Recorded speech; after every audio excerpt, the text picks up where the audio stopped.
Good morning, or good afternoon and good evening, wherever you are in the world, and welcome to our little Periscope session on Save the Children and our views on refugee children across the globe, but most particularly today in Europe. And we're looking very much forward to your views and questions around this topic. Maybe just to recap, Save the Children has been calling for European leaders to take a much more united stance. At the moment, European leaders seem to be very much engaged in a race to the bottom, erecting ever more metaphorical or physical walls and making lives for refugees and particularly children extremely hard and harder than we think is necessary. Save the Children has been working in countries of origin, in Syria, in Turkey, in Lebanon and Jordan, but also in the Sahel and in Somalia for many, many years, and is working along the route as well as in recipient countries like Germany, Norway and Sweden.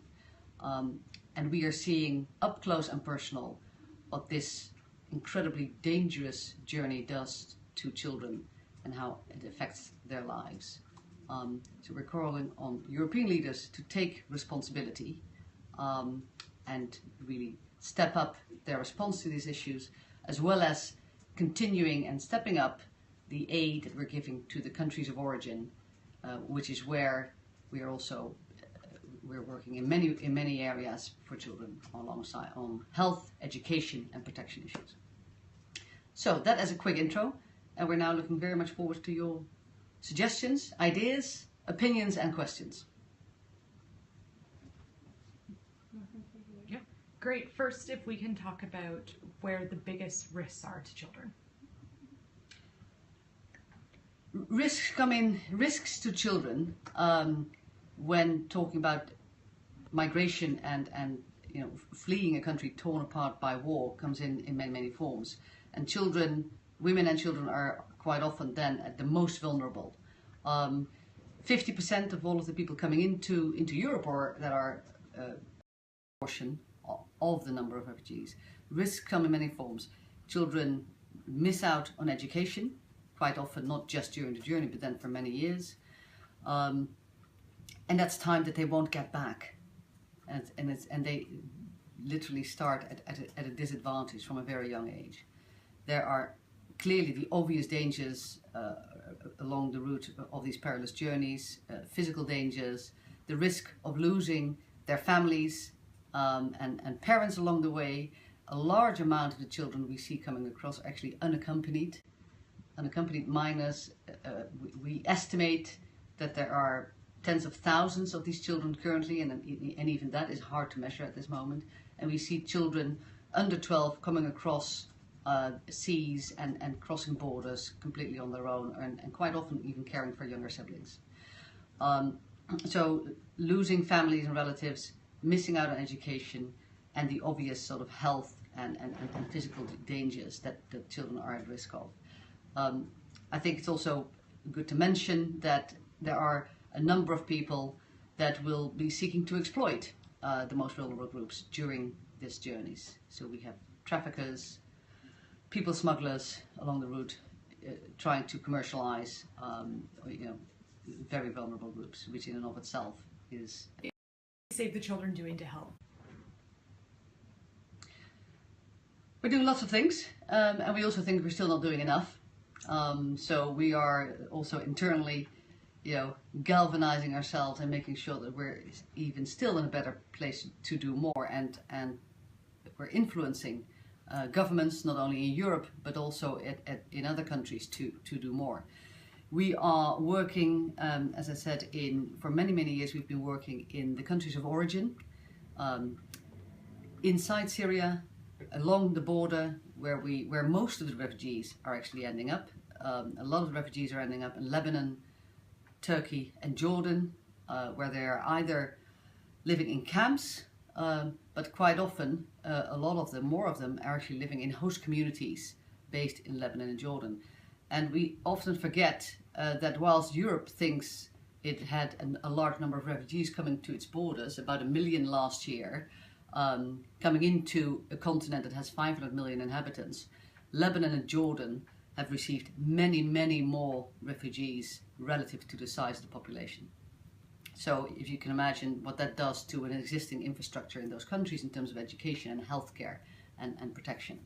So we're working with those governments to help them provide education, protection and healthcare for those refugee children. We're working in the camps, running mother and baby clinics, child-friendly spaces where children can be children again and play and continue some form of their education. And that's also what we try to do along the route. Along the route, it's much harder to really provide sustainable support. And it's the basic stuff around even helping transport, receiving people who are coming off the boats, providing them with shelter and blankets and food, as well as we give them information about their rights along the route and the information that they need once they get to the countries of destination. Alongside the child-friendly spaces and the sort of the first aid care that we try to provide.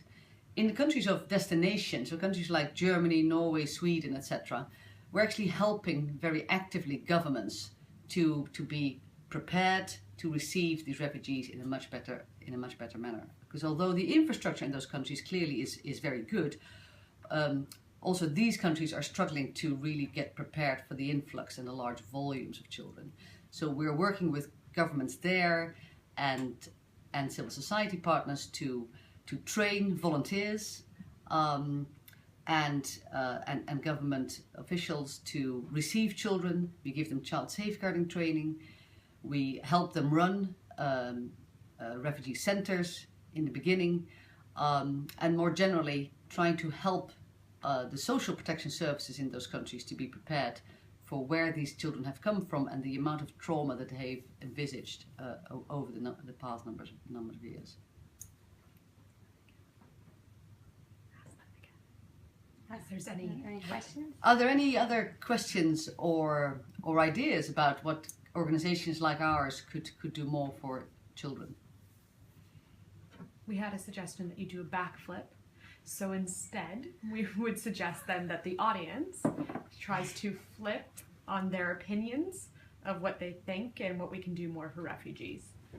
Are there any countries specifically that you think should be doing more?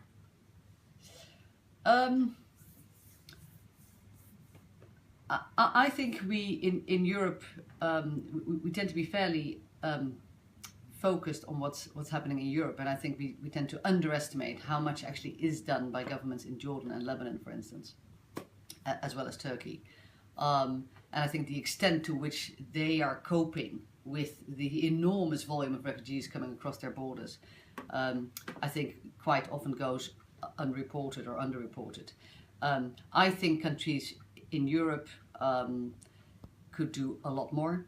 I think there has been a lot of unilateral decision making lately, making life harder for refugees, and that basically goes across the whole of Northwest Europe in particular. The agreed resettlement plans around taking and really sharing out refugees across Europe that were agreed but were never effectuated. Out of the agreed number of 120,000 refugees, only a tiny fraction has been actually resettled, and there's been a very lukewarm sort of implementation drive from European governments to really make that a reality. And that's what we're asking governments to do, to behave in the spirit of what actually constituted Europe all those many years ago. And I think if we don't do that, we start to lose the Europe that we'd like to live in. A question from Twitter. So why are most of the refugees from Syria? Why are most of the refugees from Syria? The refugees currently are mostly from Syria, basically because that country is falling apart. And I think if people look at the images that are coming out of, and I'm sure many of you would have seen that, the pictures coming out of Aleppo, as well as Damascus, with cluster bombs from either side, I think you can understand why, if you were living there with small children, you would pack them up and even take the risk to get into a very, dodgy dinghy and try to cross the Mediterranean. There is very little access to healthcare and education. There are now besieged towns in Syria that are completely isolated, where there is real food shortage. So at this point in time, this is not a country to basically have a safe and normal family life. So I can totally understand, I think, why people would want to flee that and look elsewhere in order to safeguard their families, but also to really improve their lives. And I think one of the areas that European leaders haven't been talking about at all is how we can help particularly the Syrian refugees, but many of the other refugees that are coming from Afghanistan or Iraq as well, to think about how we can help them resettle and make sure they have access to meaningful work. Because that is ultimately what drives these people, not so much to, yes, they want to flee where they've come from, but they want to work and they want an opportunity to fend for themselves and to make sure that they won't be reliant upon any aid systems in the future.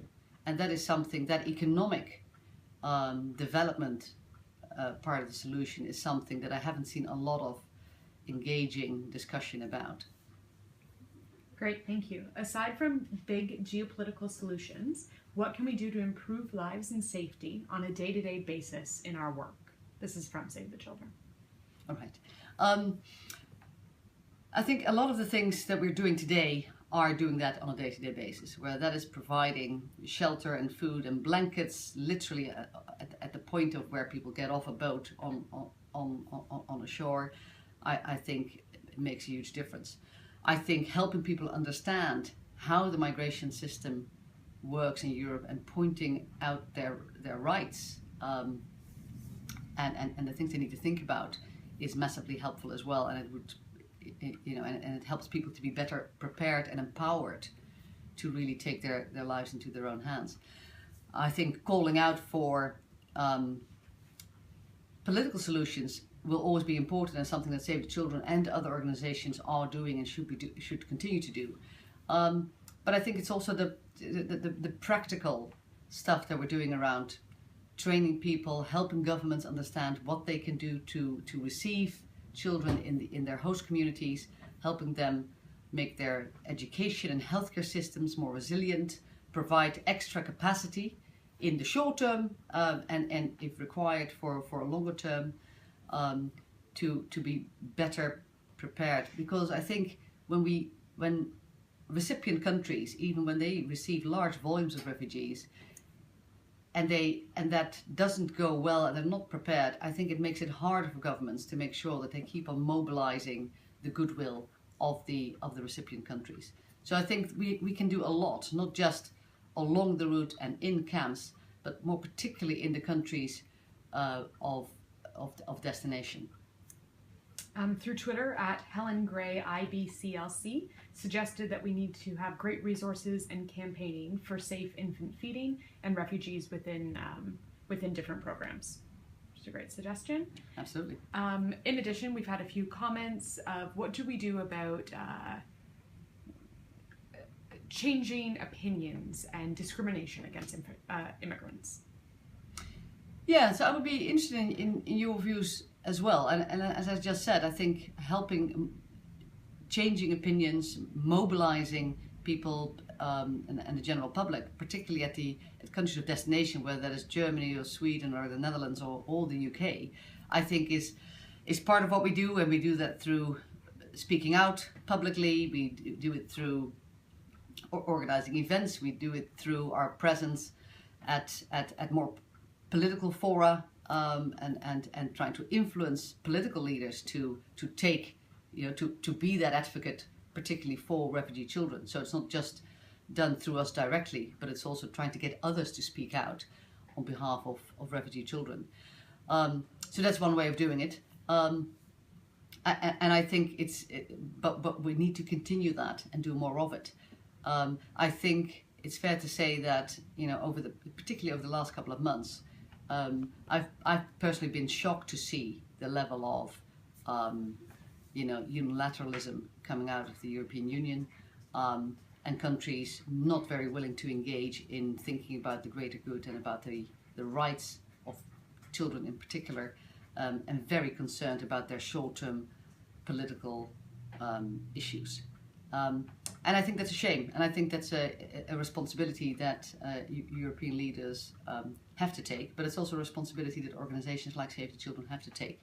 And therefore we need to step up and speak out more, because if we allow political leaders to continue this slide down the bottom, I think we are also, co-responsible for that happening. Great. A question on Twitter from @SarahTyler. If there is one thing that you could do to improve the lives of child refugees, what would it be? One thing, there's always, there's never one thing, right? That would be nice. I think there's lots of short-term things that we can do more of, and that is really around safe spaces, short-term solutions to help and fill the educational gaps along the route and in countries of destination. But there are also, we can't do that without looking at the longer term and mid-term solutions of making sure that children and young people really land well in a country of destination, have an opportunity to continue their education, find relevant work that they can and want to do in order to become ultimately very resilient, and are able to continue their lives in a meaningful way. So I think we absolutely have to work on the short-term issues that we see facing children today on the shores of Greece and the borders of Macedonia and Turkey, but we also have to work with countries across Europe to make sure that these children won't become a lost generation. Great. Are there any other questions from Periscope before we sign off?